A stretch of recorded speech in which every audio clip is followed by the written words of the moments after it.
March 7th, 1945, Remagen, Germany. A cold drizzle drifts over the Rhine Valley. The great river runs steel gray beneath low clouds, swollen by early spring melt. On the western bank, American infantrymen of the 9th Armored Division crouch behind shattered stone walls, watching smoke rise from the town below. Machine gun bursts crack across the river. Somewhere ahead, beyond the church spire and the twisting cobbled streets, stands the last intact bridge across the Rhine, the Ludendorff Bridge. For months, Allied soldiers have heard stories of this river. The Rhine, Germany's moat, the barrier the Wehrmacht vowed no invader would cross. Now, at last, they've reached it. But few expect what comes next. Lieutenant Carl Timberlake of Company A wipes rain from his eyes and checks his watch. 1 p.m. His platoon has orders to push into Remagen, seize the eastern heights if they can. "They'll blow it before we ever get there," one of his men mutters. Timberlake doesn't answer. He shoulders his M1 and signals forward. The column moves through the outskirts, boots sloshing in puddles, rifles ready. German shells whistle in, thudding into ruined houses behind them. A Sherman from the 14th Tank Battalion lumbers up, its turret hatch open, the commander shouting down, "They say there's a bridge still standing." The rumor spreads like current through the ranks. A bridge still standing, across the Rhine? It sounds impossible. But ahead, through the mist, the shape emerges. Twin steel towers and a dark span stretching toward the far shore. Captain William L. Dye of Task Force Enginemen peers through binoculars from a ridgeline above. He can scarcely believe his eyes. "That's the Ludendorff Bridge," his driver says. "It's still there." Dye radios back to his battalion commander, Major General John W. Leonard. The reply comes curt and electrified. "If it's standing, take it." Down in the valley, German engineers of Camp Group Bravery are wiring charges under the bridge decking. Their orders? Destroy it once American armor appears. But demolition cables have been cut by shell fire, and replacement fuses are scarce. The defenders, Volkssturm boys, railway workers, and remnants of the 277th Volksgrenadier Division glance nervously at the western shore. Through the fog, the outlines of Shermans and half-tracks appear. The Americans are coming fast. By 2:30 p.m., Company A breaks into the edge of Remagen. Streets are clogged with refugees, carts overturned, horses shot where they stood. Snipers fire from upper windows. The Americans clear house by house, grenades echoing in tight alleys. "Keep moving toward the bridge," Timberlake yells. Smoke from burning fuel tanks curls down the main road, carrying the stench of cordite and diesel. At the same time, on the opposite bank, German Lieutenant Karl Friesen watches through binoculars from the Erpel Tunnel, the eastern anchorage of the bridge. He can see civilians fleeing across the planks, women pushing bicycles, soldiers leading oxen, all desperate to escape before demolition. Friesen shouts to his sergeant, "Tell Captain Brache the enemy's in town." On the western side, Captain Dye orders 2 platoons of the 27th Armored Infantry Battalion to make for the bridge under covering fire. Engineers from the 9th Armored Engineer Battalion follow close behind, satchels of tools and cutters slung over their shoulders. At 3 p.m., smoke drifts across the span as German flak guns open up from the cliffs. Tracers streak the roadway, chunks of concrete spall off the bridge towers. Yet miraculously, the structure still stands. Then, a thunderclap. A blinding flash erupts mid-span as German sappers detonate their charges. The entire bridge heaves upward, dust and smoke cascading into the river. Men dive for cover. When the haze clears, they can scarcely believe what they see. The span is damaged, railings twisted, but intact. The central girders still hold. Somehow, the explosion failed. Lieutenant Timberlake's voice cuts through the radio. Bridge still standing. Repeat, bridge still standing. Within minutes, orders ripple through the division. Cross it, now! Captain Dye rallies his men. We're going over! Let's move! Tanks shell the eastern bank to suppress fire. White phosphorus rounds burst among the cliffs. Smoke grenades roll across the approaches. The first squad sprints onto the bridge, ducking behind steel beams. Bullets clang off the girders, sparks showering into the air. Keep low, keep moving, someone shouts. Men dash from girder to girder, rifles clutched, hearts hammering. Halfway across, Private Alex Drabick, the first across the Rhine, runs flat out, helmet bouncing, every step echoing on the steel deck. "Let's go! Let's get it over!" he yells. Behind him more men follow, until the entire company is on the span. German machine guns chatter from the far towers. Mortar shells splash into the water below. The bridge vibrates under impact. At 3:45 p.m., Drabick and a handful of infantrymen burst through the eastern gatehouse, firing up the stairs. The German guards scatter into the Erpel tunnel. The Americans seize the far tower and raise a signal flare, green smoke curling into the gray sky. Across the river, cheers erupt. The impossible has happened, an intact crossing over the Rhine. Engineers hurry forward with cutting torches to sever remaining demolition wires. Lieutenant Hugh Mott crawls under the structure, clipping cables by hand as bullets whip past. Sergeant Eugene Dorland steadies him. "Easy, Hugh, don't touch the detonator leads." They work in silence, faces blackened by soot. When the last wire falls away, Mott waves his pliers. "She's safe for now." By evening, armored cars begin rolling across, the span groaning under weight it was never meant to bear. General Leonard radios to 7th Corps headquarters. "We have a bridge over the Rhine at Remagen." In a bunker miles away, Eisenhower's staff listens in on disbelief. Reports are checked, rechecked, confirmed. Eisenhower himself leans over the map, tracing his finger along the Rhine line. "Remagen. They took it intact?" he asks quietly. An aide nods. "Then by God, hold it." Night falls over the river. Searchlights sweep the eastern hills. Artillery rumbles incessantly.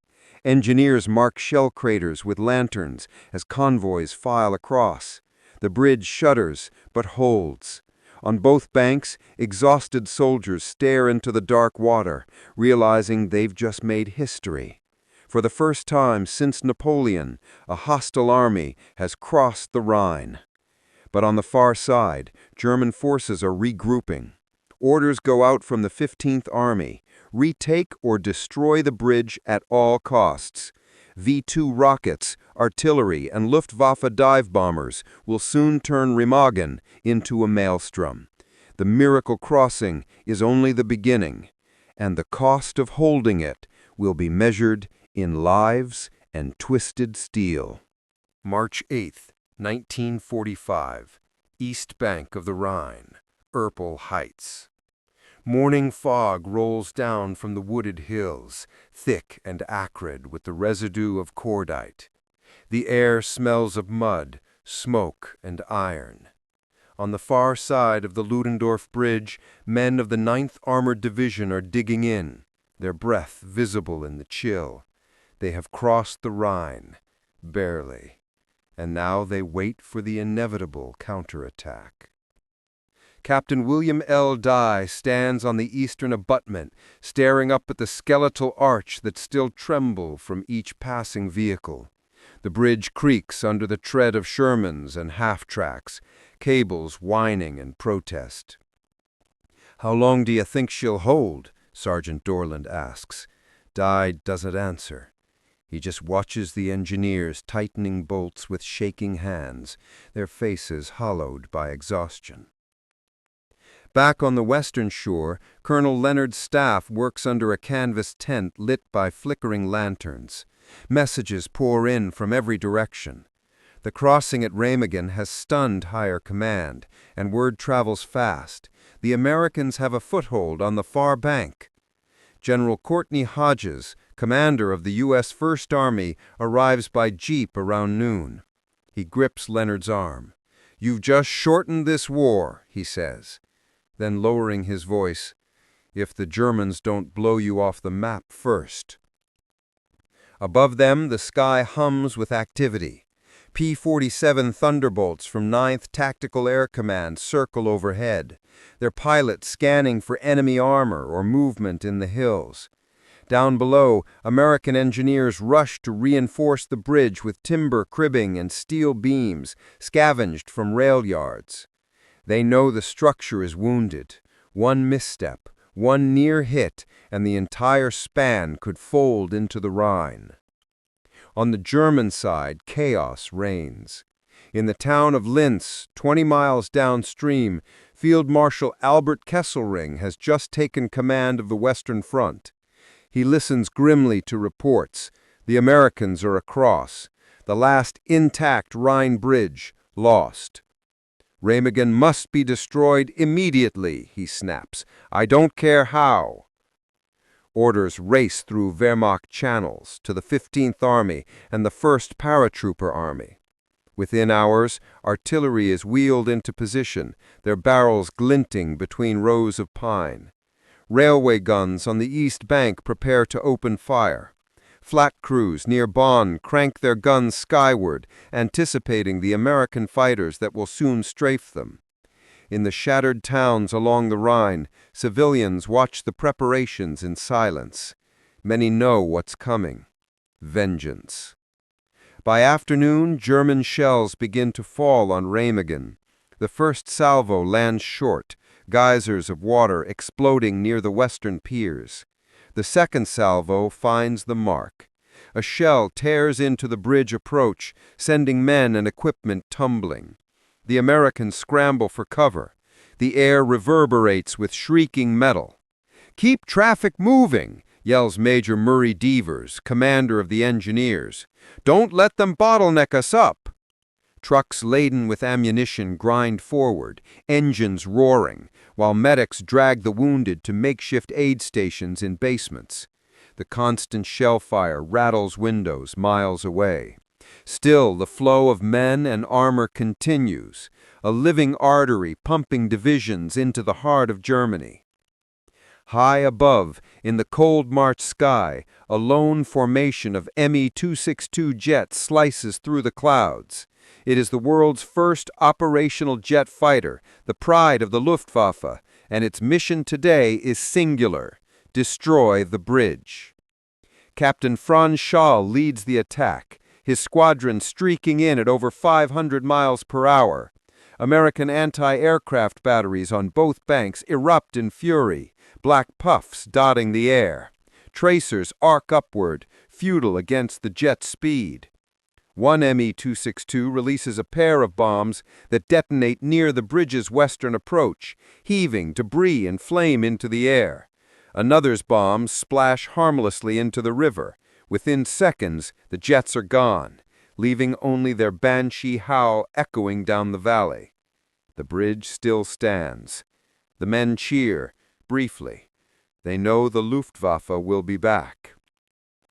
That night the sky flickers again, this time with streaks of light rising from the horizon. V-2 rockets, launched from the Netherlands, arch silently into the stratosphere before plunging toward Remagen at supersonic speed. There's no warning, no siren, only the sudden roar and a white-hot flash as a warhead strikes near the western bank. The shockwave hurls men off their feet. Another rocket hits the town square, leaving a crater 30 feet wide. Fires rage, ammunition cooks off, but still the bridge holds. At midnight, General Hodges issues a terse order: expand the bridgehead. The 9th Armored Division will push 2 miles east, secure the hills, and make room for reinforcements. Infantry from the 99th Division begin crossing in darkness, their faces illuminated by the dim red glow of lanterns covered with cloth. The sound of boots on steel echoes endlessly, like a heartbeat over water. In the Erpel tunnel, Lieutenant Friesen listens to the rumble of engines and curses under his breath. The Americans are building up. Why didn't we blow it? His sergeant shakes his head. The charges were too weak. The fuse is too old. And now it's too late.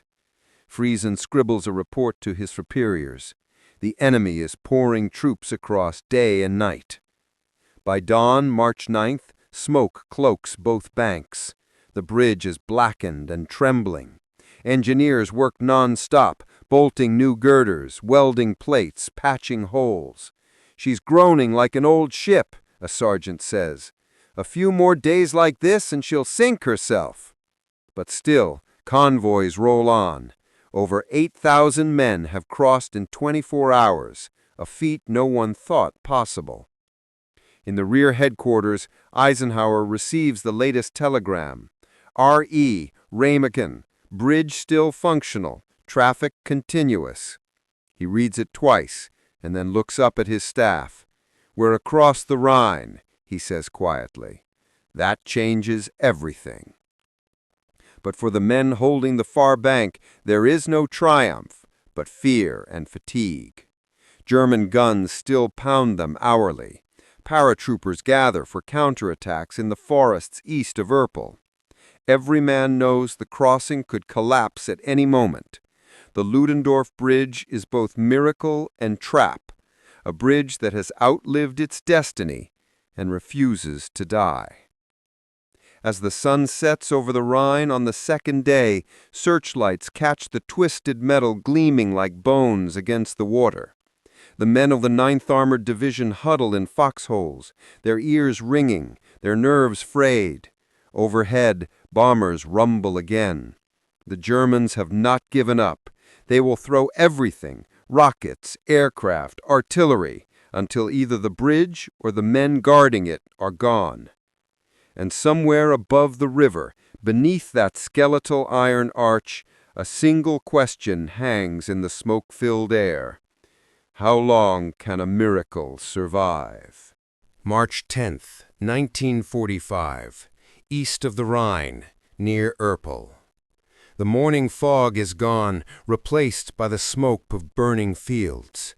The Rhine shimmers behind the Americans like a silver scar.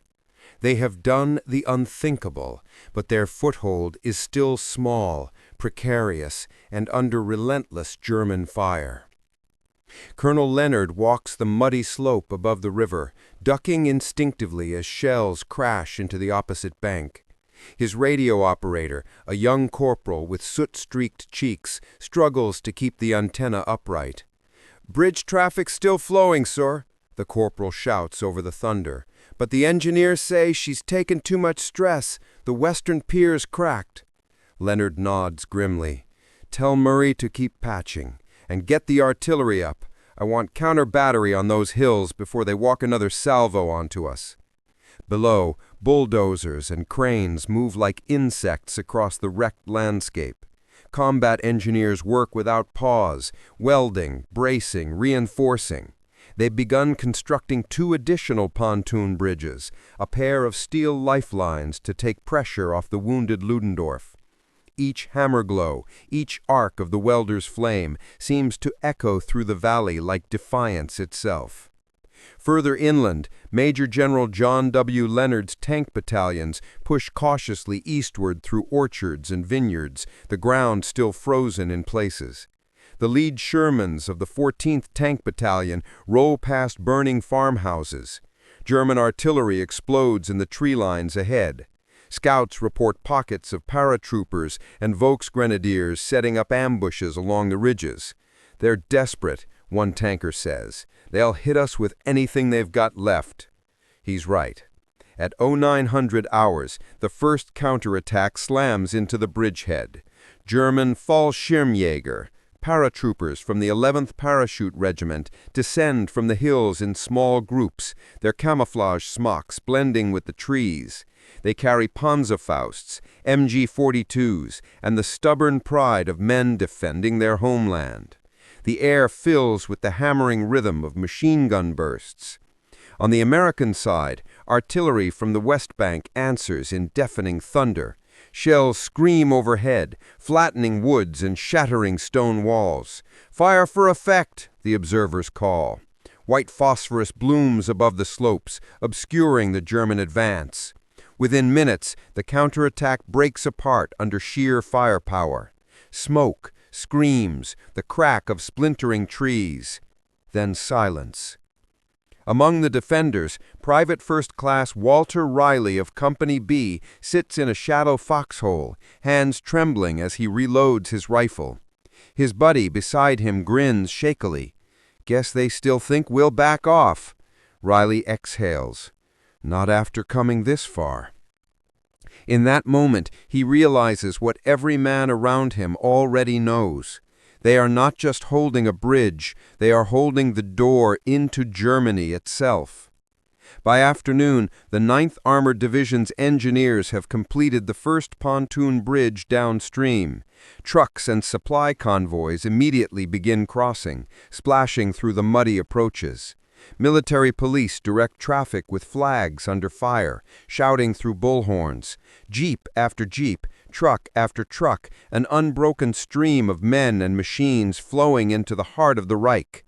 From the air, reconnaissance planes capture the astonishing sight.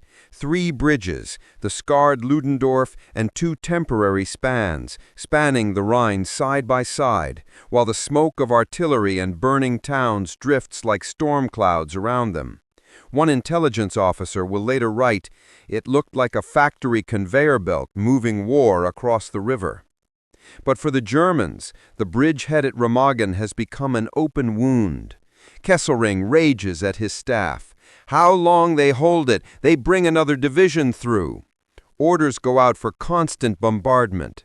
Railway guns fire from the Siebengergen hills.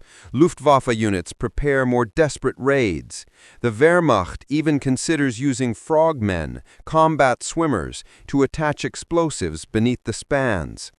That night, under a pale half-moon, American sentries along the eastern shore hear faint splashes in the water. "Movement! In the river!" one whispers. Flares pop overhead, casting ghostly light on the current. 3 dark figures swim toward the piers of the bridge. A burst of machine gun fire rips the surface apart. Moments later, oil slicks and drifting bodies tell the story. The attempted sabotage has failed. Still, nerves tighten. The bridge is more than steel now. It's a symbol, and every man knows it.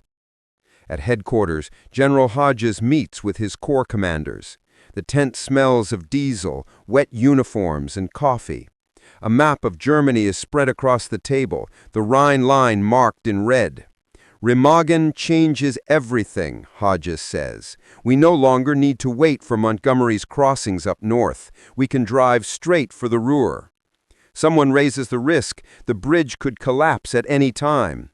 Hodges nods. "Then we'll build 10 more. But this one bought us the first step." On the 11th of March, reinforcements flood in. The 9th Infantry Division joins the 9th Armored, followed by elements of the 78th Division. Bulldozers carve new roads through the hills. Artillery batteries take up positions east of the river. By evening, American lines stretch nearly 3 miles beyond the bridgehead. A full army is now across the Rhine. And yet the Ludendorff Bridge groans like a dying giant. Cracks spread along its main truss. Engineers install massive timbers and cables to brace it, even as bombs detonate nearby. Men crossing can feel it tremble under their boots. "It's like walking on a heartbeat," one sergeant says. March 14th, 1945, Remagen, Germany. The Ludendorff Bridge stands in the dawn mist like a wounded beast, blackened, twisted, and trembling from the strain of its own legend. For 7 days it has carried the weight of an army. Now every bolt, every girder, every rivet groans under the pressure. Down by the western abutment, Lieutenant Colonel Clayton Rust of the 276th Engineer Combat Battalion watches as another convoy of Shermans rumbles onto the span. He checks his watch. 30 tons each, he murmurs, and she has got a crack running through the lower cord that looks like it's ready to snap. His assistant, Captain Murray Devers, looks up at the towering steel arches, smoke still drifting from near misses the night before. Sir, if that bridge holds one more day, it's a miracle. Above them, welders in goggles and harnesses climb the structure like ship riggers, hammering steel plates into place, tightening bolts, patching beams shorn by artillery. Each time a bomb explodes nearby, the bridge quivers like a tuning fork, showering rust flakes into the river below. Engineers have begun to call her the Iron Giant. They work without sleep, driven by equal parts fear and awe. At 10 a.m. the German bombardment resumes. Heavy railway guns hidden near Linz thunder, their shells screaming across the river. One round strikes the eastern approach, obliterating a truck column in a flash of flame. Another lands short, sending a geyser of water over the girders. Men on the deck flattened against the steel floor. "Keep moving," a sergeant bellows. "Don't stop for anything." Despite the chaos, the traffic continues. Endless columns of men, tanks, jeeps, ambulances, fuel trucks. The bridge has become a conveyor of war, feeding the Allied advance deep into the heart of Germany. Overhead, the Luftwaffe appears again. A handful of FW-19s dart through the clouds, dropping bombs that splash harmlessly into the river. American flak gunners fire until their barrels glow. The sky fills with black bursts and tracer lines, each gunner silently praying that no bomb finds its mark. In the command dugout near the Western Pier, Major General John W. Leonard pores over situation maps. An aide rushes in with a fresh report. "Sir, engineers say the bridge is unstable. They recommend closing it for heavy traffic." Leonard rubs his temples. "We can't. The 99th still has armor to cross. If we stop the flow, we lose momentum, and the Germans will regroup." He hesitates, then adds softly, "But warn everyone on that bridge to keep their heads down. If she goes, she'll take half of them with her." The Americans know it. Every man crossing glances uneasily at the trembling girders, listening to the rhythmic creak beneath his boots. The air smells of oil and hot metal. Drivers keep engines in low gear, rolling at a crawl, eyes fixed on the far shore. The bridge shakes violently each time a tank passes over, like the heartbeat of something alive and overworked. At 2:20 p.m., Lieutenant Colonel Rust receives a radio call from one of his engineers positioned on the eastern tower. "Sir, the arch is bowing. We're hearing cracking sounds near the main truss." Rust snatches up his field phone and shouts, "Clear the bridge! All personnel off!" But the order comes seconds too late. At 3 p.m., a thunderous metallic groan reverberates through the valley, deep and low, like a ship's hull tearing apart underwater. Witnesses on both banks look up to see the bridge shudder violently. A huge cloud of rust and dust bursts from the central arch. For one surreal heartbeat, the entire span seems to hang suspended in the air. Then the western approach buckles. Steel beams twist like ribbon. Cables snap with gunshot cracks. Men on the deck scream as the roadway pitches downward. Tanks and trucks slide toward the river, tumbling into the water with a roar. In less than 20 seconds, the Ludendorff Bridge, the miracle of Remagen, is gone. On the western bank, Colonel Leonard stands frozen, binoculars pressed to his eyes. "Dear God," he whispers. Around him, stunned silence, broken only by the sound of collapsing girders echoing down the river valley. When the dust clears, all that remains are the two skeletal towers and jagged fragments of steel jutting from the water like broken bones. Rescue boats race onto the river, pulling survivors from the icy current. Some men cling to floating beams, others are gone before anyone can reach them. In total, 28 American engineers and soldiers are killed in the collapse, with dozens more injured. Many had worked on the bridge since the moment of its capture. The men on the shore remove their helmets in silent respect as bodies are lifted from the water. That evening, word spreads through the ranks. The bridge is down, but the bridgehead stands. The Americans have already established 2 sturdy pontoon bridges and a heavy steel treadway nearby. The river crossing endures. The loss of the Ludendorff hurts, but it cannot undo what has been achieved. From his headquarters, General Eisenhower receives the news. For a moment he simply stares at the report. Then he sets it down and says, almost to himself, "That bridge did its job." Indeed it had. In 10 days, the Ludendorff had carried over 25,000 men, thousands of vehicles, and endless tons of supplies across the Rhine. It had turned a boundary into a highway. Its collapse was tragic, but its purpose had been fulfilled. Across Germany, the shockwaves reach even the Wehrmacht High Command. Field Marshal Kesselring fumes when told the Americans still hold the bridgehead. "They've already crossed! Now they'll never stop!" For the first time, senior officers begin to admit what many have privately feared: the war is lost. As dusk settles, the Rhine glows with reflections of fire and steel.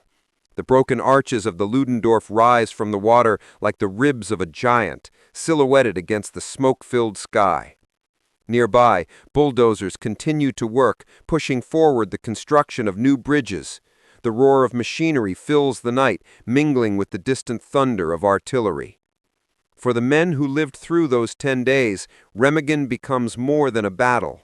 It is a symbol of speed, courage, and the relentless momentum that would carry the Allies all the way to the Elbe. Private Walter Riley, now resting in a trench on the eastern shore, looks across the dark water at the wreckage and mutters to no one in particular, "We crossed the Rhine, and she carried us the whole way." His buddy just nods, silent. Somewhere behind them, the rumble of engines grows again. Another convoy heading east, another day closer to the end. March 25th, 1945. The bridgehead at Remagen has grown to over 25 square miles. Thousands of prisoners stream in daily. American flags flutter on both banks. The Rhine barrier, once the pride of Germany's defense, has been breached beyond repair. And though the Ludendorff lies silent beneath the current, its legacy endures in every man who crossed it and every mile conquered beyond.